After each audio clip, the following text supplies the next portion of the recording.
Arcus POV. Mahirap ang gustong mangyari ng asawa ko pero gagawin ko para sa kanya. Alam ko na ginagawa niya to para sa anak ko. At mas lalo kong minahal si Mori dahil dito. She has a strong personality pero hindi niya may tatago na may mabuti siyang puso.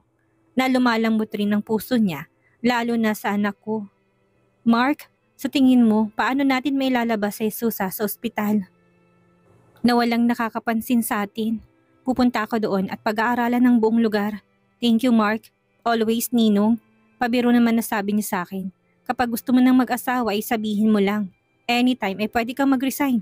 Hindi ka na bumabata at kailangan mo na rin na mag-settle down. Bagay talaga kayong dalawa ni Mori. Kinukulit niyo rin ako sa bagay na yan. Pero sorry bro, wala pa akong balak na mag-asawa. Sabi niya sa akin. Wala pa matanda ka na. 36 ka na. Sabi ko. Hindi pa naman ako nagmamadali. Darating na lang yun kapag meron na. Pero ayaw ko ng tulad ng asawa mo. Gusto ko na ako ang batas. Sagot niya sa akin. Kung anong sa tingin mong ayaw mo ay yun ang ibibigay sa'yo. Baka nakakalimutan mo ng mga babae ang batas. Payapa pang buhay mo. Natatawa na pang-aasar ko sa'yo. Huwag niyo namang sabihin yan. Baka biglang magkatotoo. Tumawa na lang ako dahil nakakatuwa siyang asarin ngayon. Dahil ayaw na niyang asarin ko siya ay nagpaalam na itong umalis. Maasahan ko si Mark sa lahat ng bagay at hindi naman lingid sa akin na pilit na binibili ang katapatan niya sa akin. Malaki ang tiwala ko sa kanya kaya akong unang tao na magiging masaya kapag naging masaya na ang love life niya. Ilang araw na pabalik-balik doon si Mark para alamin ang posibleng naming gawin hanggang sa nakakuha kami ng tamang tiyempo para mailabas si Susa sa ospital. Kinausap ko rin mismo may-ari ng ospital dahil kaibigan rin ito ni Daddy. Alam ko na risky to pero ayaw ko rin tuluyang mawala sa sarili si Susa. Dahil tamang asawa ko kahit paanong gawin namin ay hindi namin pwedeng baguhin ang katotohanan na siyang ina ng anak ko. Hinayaan ko na pumutok ang balita tungkol kay Susa. Pinalabas namin na tumakas to. Kaya naman abalang ama niya na hanapin siya. Tinawagan rin niya ako dahil sa tingin niya ay sa akin pumuntang anak niya. Kahit pang totoo ay dinala namin ito sa malayong lugar para doon ipagamot. Dinala ko si Mori sa lugar kung nasaan si Susa para makapag-usap silang dalawa. Nakikipag-ugnayan naman sa akin ang doktor niya kaya alam ko na may progress na to. Nagulat ang asawa ko pero masaya ako dahil kahit paano ay nakakapag-usap silang dalawa ng mahinahon. Thank you mahal. Thank you dahil tinulungan mo siya. Kahit na alam ko na mahirap to para sa'yo. Alam ko na delikado to. Thank you so much and I love you. Malambing na sabi ng asawa ko habang nasa biyahe kami pauwi na sa bahay. Thank you mahal dahil sa'yo ay may pag-asa pa na gumaling siya. Thank you sa lahat ng ginagawa mo para sa anak natin. Kahit pa alam ko na hindi to madali para sa'yo. Ang swerte ko talaga sa asawa ko dahil may mabuti siyang puso. May pusong mapagmahal. I love you so much, Mori. Sabi ko sa kanya. Ngumiti lang siya sa akin. Nakasandal sa balikat kong ulo niya. Hanggang sa nakatulog na siya. Malayo pa naman kami sa bahay kaya okay lang na matulog siya. Dahil alam ko na kailangan niya na rin ng pahinga. Nang makarating na kami sa bahay ay binuhat ko na lang siya paakyat sa silid namin at maingat ko siyang ibinaba sa kama namin. Hinalikan ko na muna siya sa noo bago ako lumabas para puntahan ng anak ko. Hi sweetie, how is your day? Tanong ko sa kanya. Okay naman po daddy. Kayo po, kamusta po mga lakad niyo ni mommy? Okay naman sweetie. Matutulog ka na ba? Opo, sagot niya sa akin. Good night sweetie. Malambing na sabi niya sa akin. Good night po daddy. Hinalikan ko siya sa noo at inayos kong kumot niya. Tumalikod na ako para sana umalis na pero natigilan ako sa pagtawag niya sa akin. Daddy, can I ask you a question? What is it sweetie? Tanong ko sa kanya. Alam mo po di ba? Alam mo po kung nasan siya hindi ba? Biglang tanong niya sa akin ng anak ko.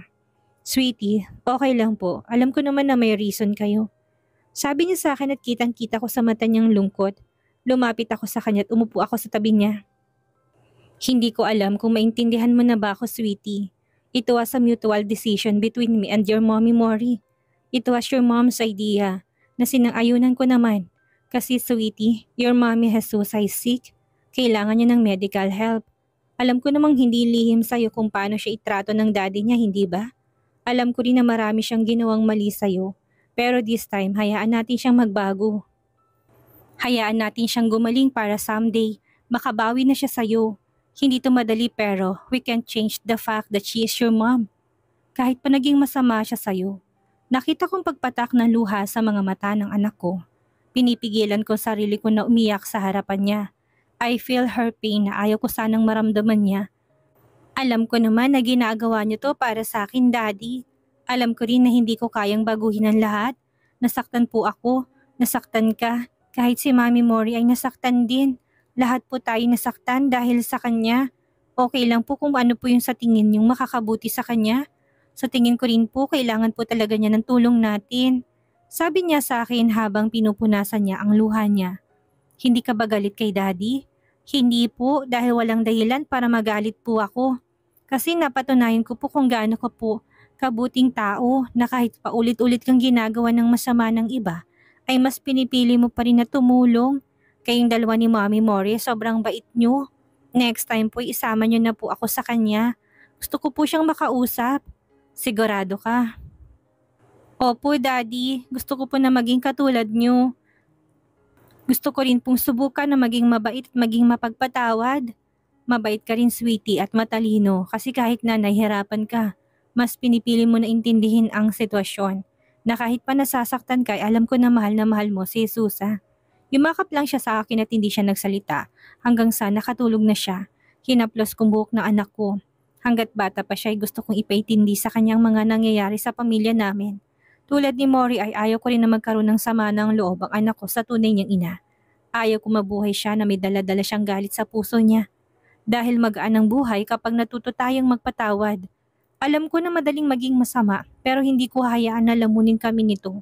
Hanggat kaya namin na maging mabuti ay gagawin namin. Gusto ko mapabuti ang anak ko at ang pamilya ko para maging masaya ang buhay naming lahat dahil yun ang turo sa akin ng mga magulang ko.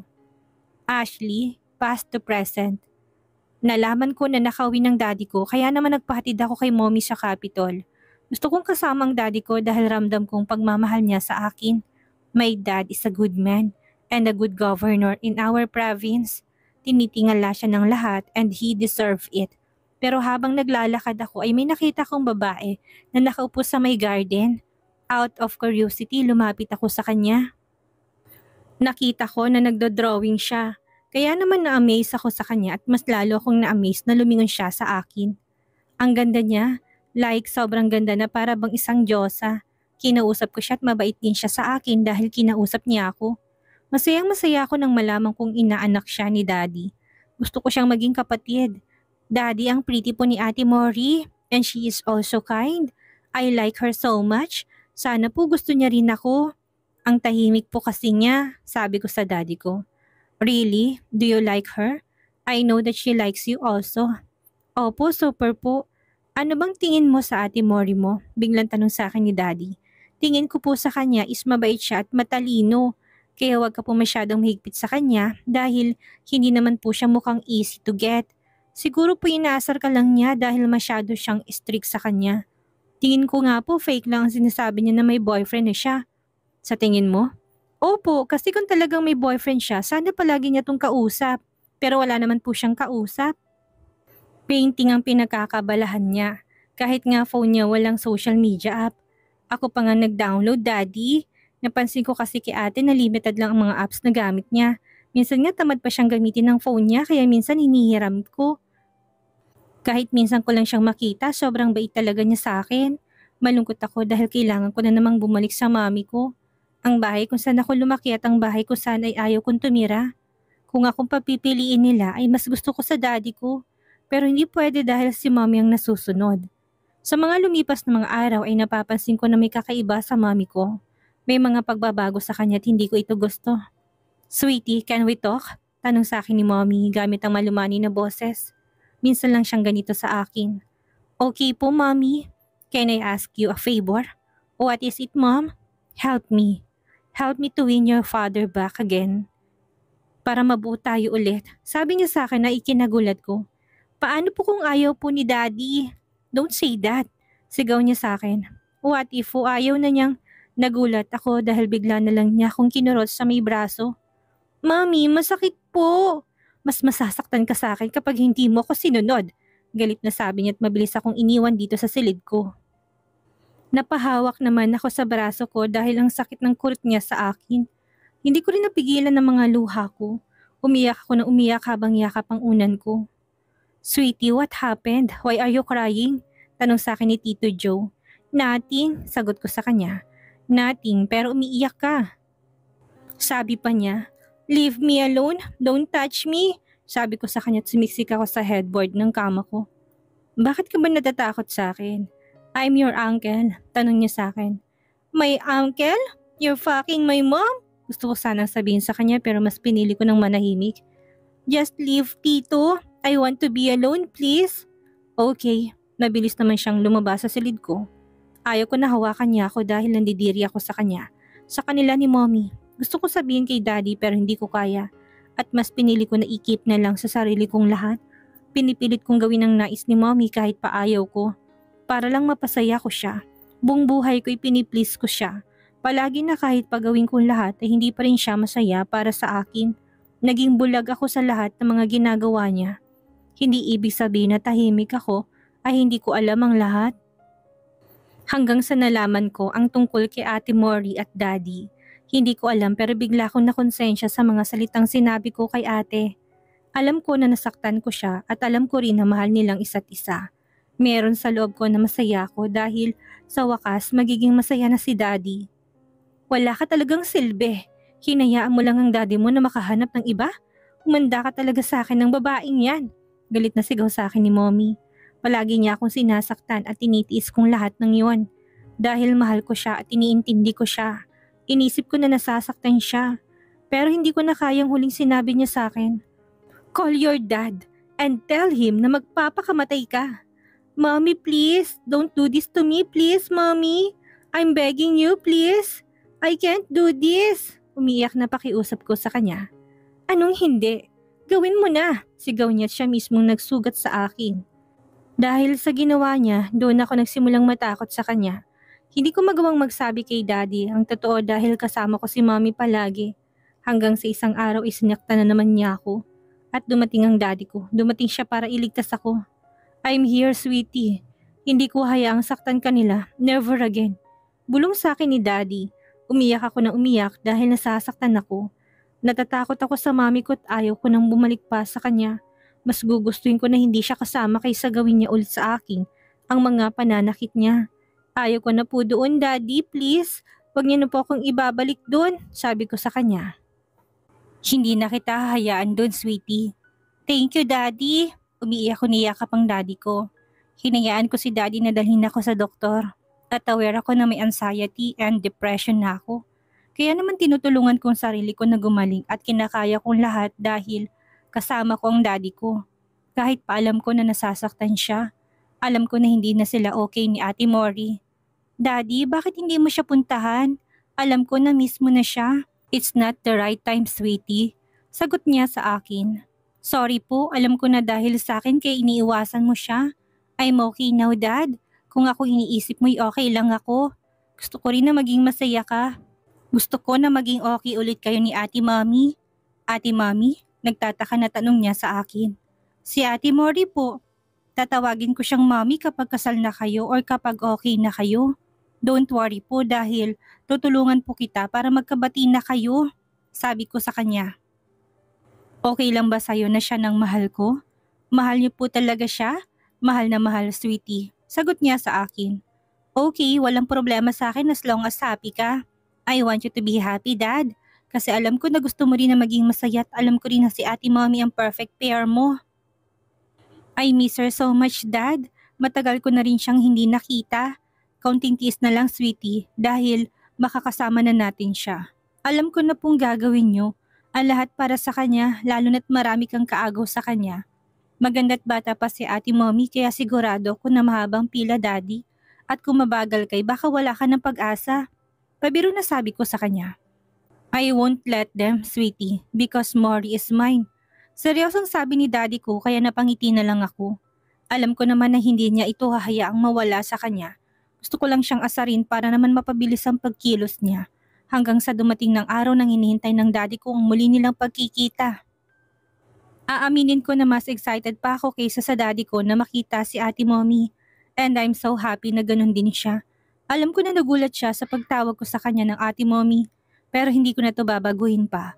Gusto kong ipakita at iparamdam sa kanya na tanggap ko siya para sa daddy ko. Marami akong nalaman tungkol sa kanya at sobrang cool niya. Kaya bagay na bagay talaga silang dalawa ni daddy. Medyo nagpapabebe lang ang daddy ko at nagpasikat kaya naman na-injured ang paa niya. Pero okay lang pala dahil sa injury niya ay nakasama namin si Ate Mommy. Nang sa kanya na kami tumira ay doon ko naramdaman ang pagmamahal ng isang ina na hindi ko pa naranasan kay Mommy. Mommy Mori is so caring. Ginagawa niya lahat para sa akin. Handa niya akong ipagtanggol at protektahan at doon ko siya mas lalong minahal at ginusto para sa daddy ko. Ramdam na ramdam kong pagmamahal niya sa akin kahit pa hindi niya ako tunay na anak. Sa mga araw na dumadaan ay mas lalo ko siyang nakikilala at doon ko nakita kung gaano kabuting puso niya.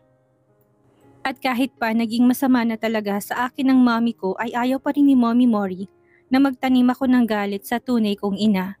Palagi niya sinasabi at pinapaalala sa akin na hindi maganda na nagtatanim ako ng galit sa puso ko.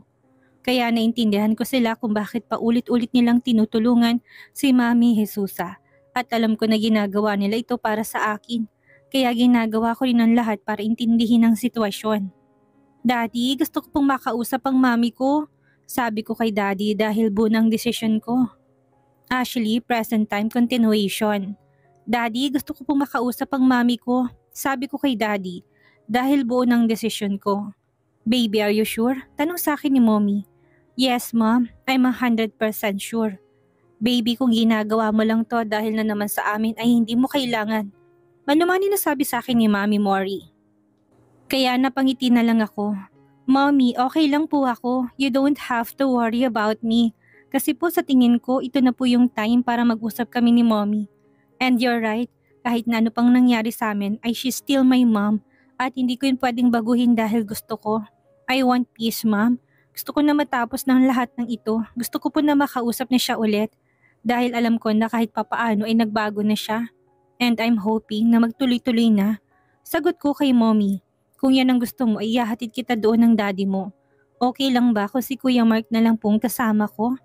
Bakit? Tanong sa akin ni Mommy. Alam ko po kasi na busy si daddy. Safe naman po ako kapag kasama ko si Kuya Mark kaya wag na po kayong mag-alala sa akin.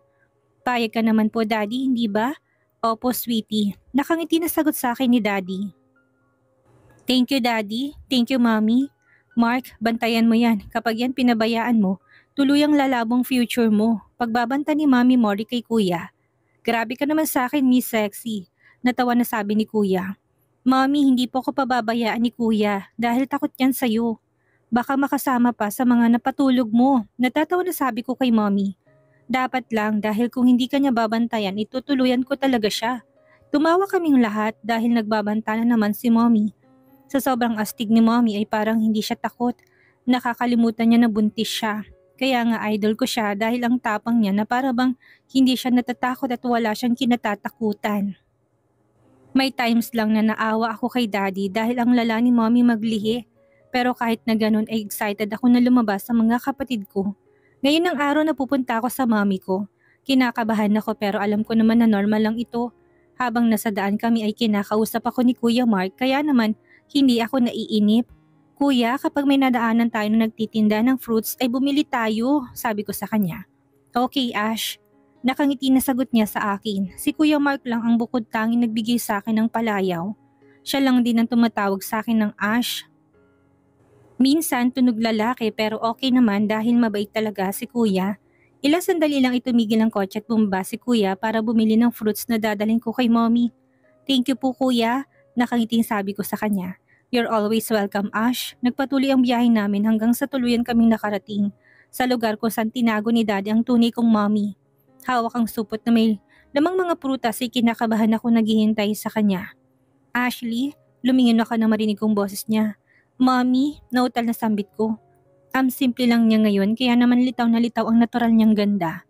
Ikaw nga, sweetie. Umiyak siyang lumapit sa akin at niyakap niya ako. Hindi ko rin kayang pigilan ang sarili ko kaya umiyak din ako at niyakap ko siya pabalik.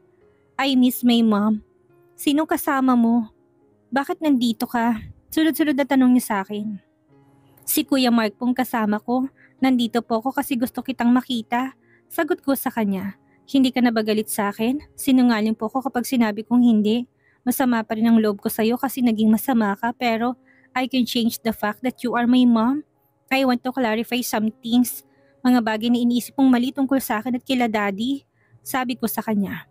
I'm sorry sweetie, it's all my fault. Naging masamang ina ako sa'yo.